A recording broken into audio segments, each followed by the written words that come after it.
Coming up, I'm on a train in Croatia, a train in Slovenia, a train in Austria, a train in Germany, a train in France, and a train in England as we travel from Croatia to England in 32 hours with no sleep and no caffeine. Probably less exciting than this music suggests. Anyway, time to get started. Me and my friend got to Zagreb station about 11 AM as I wanted to faff around for a bit and chill before our journey from hell. I had no idea where to get food, but I discovered a staircase that took me to food heaven.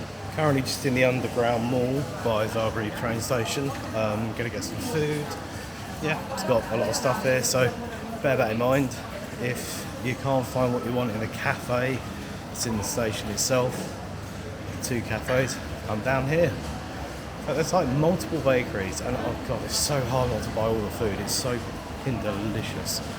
And the baguettes as well, like massive baguettes, really good prices. Gloriously filled up with food, I decided to waddle through the station like a diabetic penguin and try and access the platform.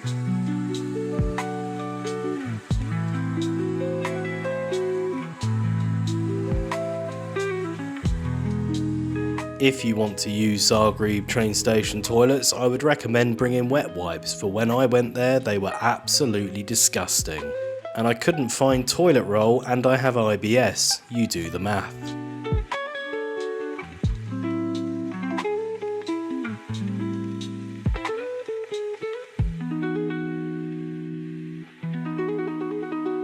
Our train arrived at 12:57, 7 minutes late, so we would have already missed our connection in Austria, and I had zero idea what to do. Anyway, 32 hours to go from here. At this point, I'd like to ask if you could hit the like button and subscribe to the channel. It really helps me out, and it's very simple to do. Many thanks.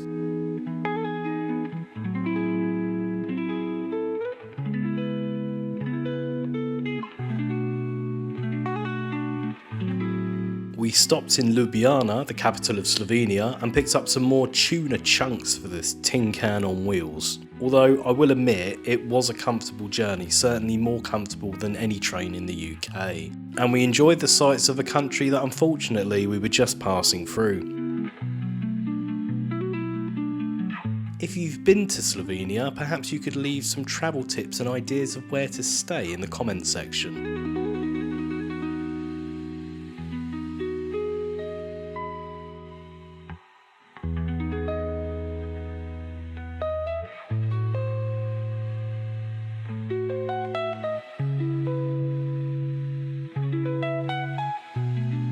Eventually, we arrived in Villach, Austria. Now our options were to sit there for 6 hours and get the train to Munich, or wait 2 hours and get the train to Salzburg, and then get another train to Munich. We chose to do that. The closer you are to your end destination, the less you'll have to deal with when something inevitably fucks up.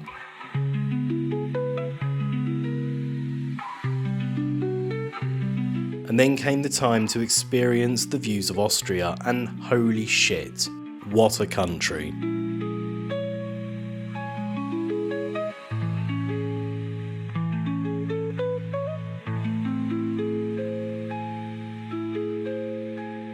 This is the closest I'll ever come in a few years of going to Switzerland. The scenery is very similar. It's just so picturesque, I can't even describe it. Unfortunately, I couldn't get amazing footage because of the window reflection. Those rolling peaks are just phenomenal, so I'm planning to come back at some point and hopefully drive through it.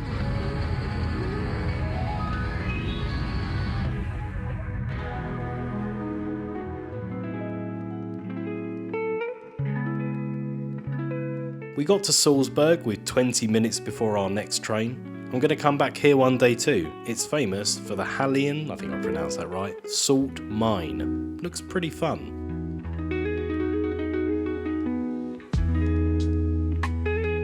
Time for the Munich train. We had a very happy and chirpy train guy who I'm pretty sure might have been high, and we enjoyed his incredibly loud announcements to keep us awake.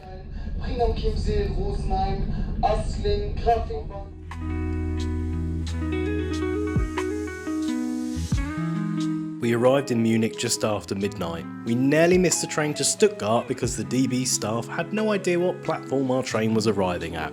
The display was wrong and we had to run around like silly geese.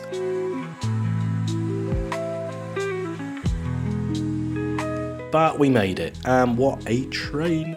The Germans bash this one a lot, but for someone from the UK who has the worst services in Europe, at least that's what it feels like, it was brilliant.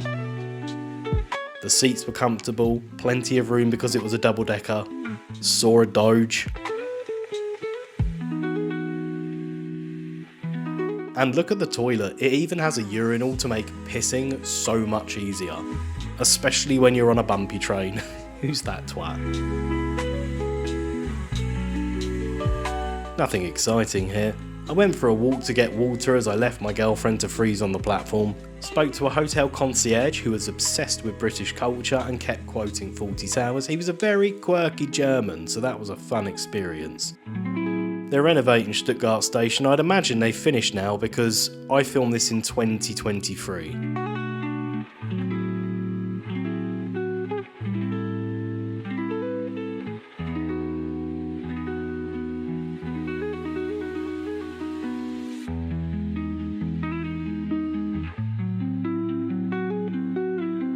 We're off to Paris now. This was my first experience riding on the TGV duplex, which I've wanted to do ever since I was a little shit, and it did not disappoint. Although there were some moments where the train completely vaulted us against the window at high speed, but fun nonetheless, if you like broken shoulder blades.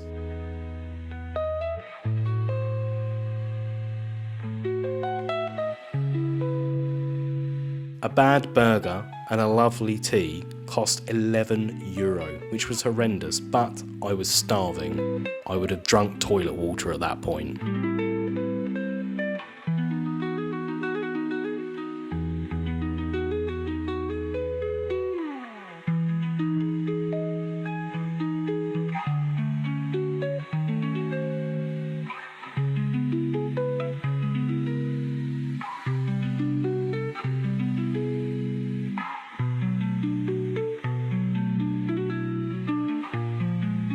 What can you do when you're in Paris for 7-ish hours?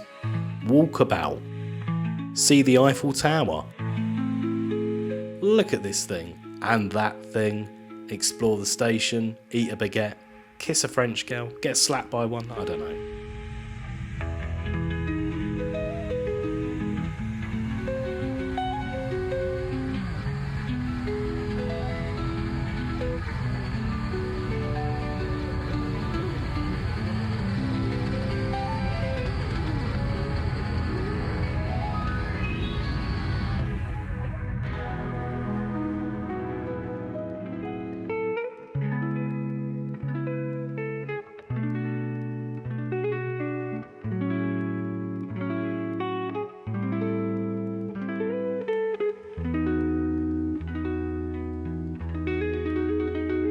But eventually it was time to board the Eurostar, and what luck.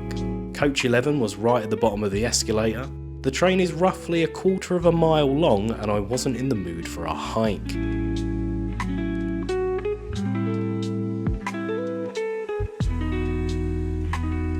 Standard tight cabin interior with less space than people need.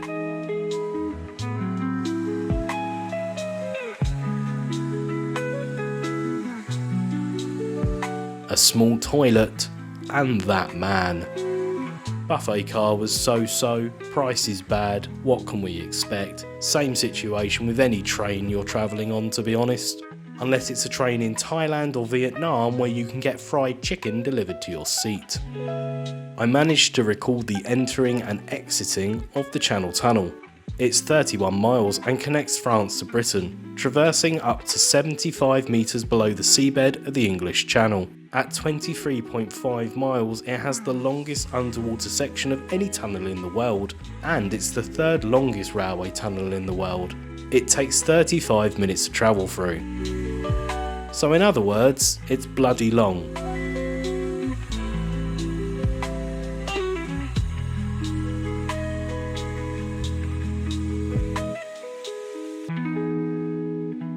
We had a 7:40 PM arrival at St Pancras International. I don't think I'll do this again without stopping for longer in all of those cities. But in fairness, this was much more fun than a plane, and at £389 for 2 single tickets booked 5 days in advance, I'd say that was pretty good. Thanks for watching. Make sure to like and subscribe. Many cheers. Many cheers? What the fuck am I on about?